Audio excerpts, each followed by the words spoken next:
If you're a Lightning fan, just look at what's going on with the New York Rangers and thank your lucky stars that you have the leaders in place to not have an incredibly talented team just turn into a dumpster fire overnight. You have Jeff Vinnick, you have Julian Breezeball, you have John Cooper. You lose your captain in Steven Stamkos, and you still have Victor Hedman. Hell, you could have 2 or 3 other guys that would step up to the plate and say, I'll be the captain. Ryan McDonough would do it. Anthony Cirelli would do it. Right? Just think about that. The Rangers had, 5, 6 assistant captains because nobody wanted to step up and wear the C on their chest and be a leader for an original 6 team in the National Hockey League. Don't tell me that has nothing to do with why this team has gone completely off the rails after going to the Eastern Conference Final last year. You have one of the best goalies in the league in Shesterkin. You have Adam Fox. You have Artemi Panarin. The talent is there, but the heart isn't there. The soul isn't there. There's no accountability. There's nobody stepping up in big-time situations going, give me the damn puck. I want to make a difference here. They're trading away all of these players. You're trading away, Capo Caco. You're trading away Filipino, 2 of your highly touted prospects, like they're the problem. Jacob Trouba, who does have his warts defensively, but he was a physical presence, and he was a guy that stepped up and put the C on his chest when guys like Chris Kreider and Mika Zibanejad didn't want to. You're moving Mika Zibanejad to the wing. You're moving Chris Kreider to the 4th line. Like, that is not what good hockey teams do. And then you watch the game last night, and you watch 5'9" Yanni Gourde out-muscle 6'5" Carson Soucy in front of the net for the second goal. That is all heart. You can't tell me that something like that isn't a microcosm of the difference between these two teams. Look at Braden Point's goal on the side of the net where he's just stuffing the puck in there past Igor Shesterkin. If it wasn't for Igor last year, that team gets bounced in the first round. They're lucky that they were able to stumble on a guy like that, where if it wasn't for Andrei Vasilevsky and Connor Hellebuyck, he's probably the best goalie in the game by far. It goes back to getting rid of John Davidson, one of the most beloved people, one of the most beloved figures in the history of the New York Rangers. You get rid of a guy like that, you panic, you elevate Chris Drury to the decision-making process. He has been just absolutely abominable in that spot. Bad decision after bad decision after bad decision by Chris Drury. And now what? Now look at where they are. Look at teams across the National Hockey League on paper. They don't have as much talent as the Rangers do on paper, but you don't win games on paper. You can't measure heart. You can't measure grit with numbers on a piece of paper. And you look at that game last night. The Rangers needed to win that game to keep their season alive, and they had some good push the first 10 minutes or so. And then Oliver Bjorkstrand back checks on a 2-on-1. The Lightning race back the other way.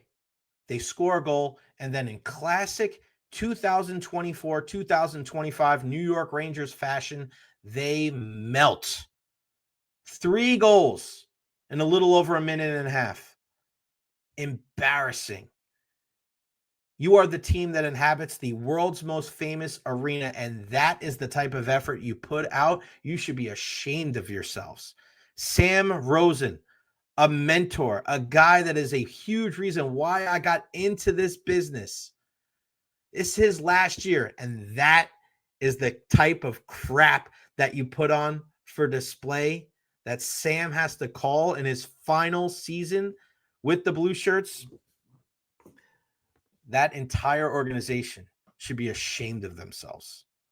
A once proud, historic franchise. This is what it's whittled down to. Embarrassing. I have a lot of friends and a lot of family members that are Ranger fans. They are the team that made me fall in love with the sport.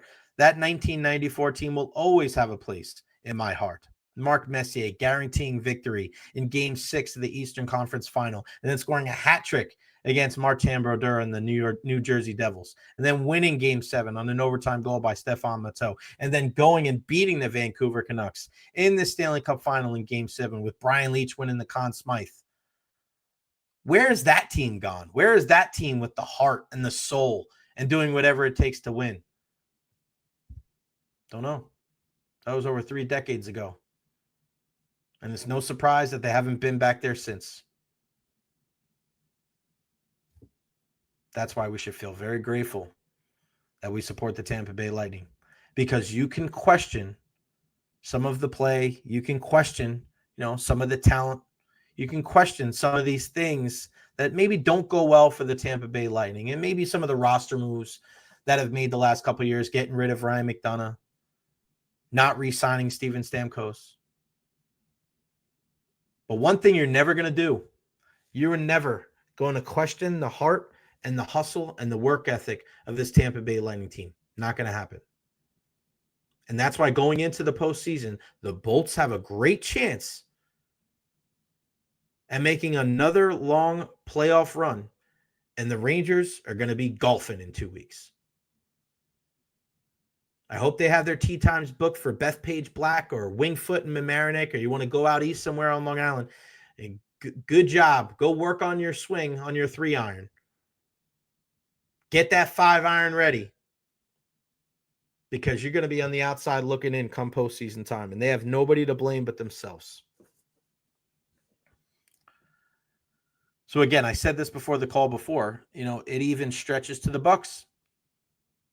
Why, when everybody out there was just think about this, guys. It's easy to do it. Maybe it's not so easy to do it at the time, but just think about it now when we're not in the middle. We're not faced with a decision like that, right?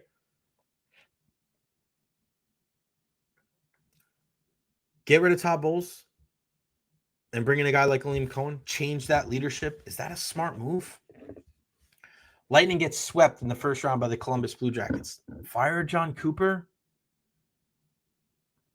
Were those smart moves if they would have happened? No. You can't overreact. You have to identify what is important. Identify the intangibles. Identify the things that you can't compute on a piece of paper. And I think therein lies what some people have issues with when it comes to the Tampa Bay Rays. It's always about the numbers. It's always about the advantages. It's always about the analytics. I don't think people subscribe to that. I think people want to see more of coaching with your guts and reading the game and reading in between the box scores. That's who is the last team standing. Nobody's going to give a shit about Walter Clayton's shooting percentage in the game last night. It doesn't matter. The defensive play that he made, it doesn't even go down as a block or a steal. It's not even on the stat sheet, but it was the biggest play of the game last night. Intangibles, the fine margins, the little things, the things that you can't compute using a number. That is the difference between a team that wins a championship and a team that's talking about winning championships. That's the difference between a contender and a pretender. Too many pretenders in sports, not enough contenders.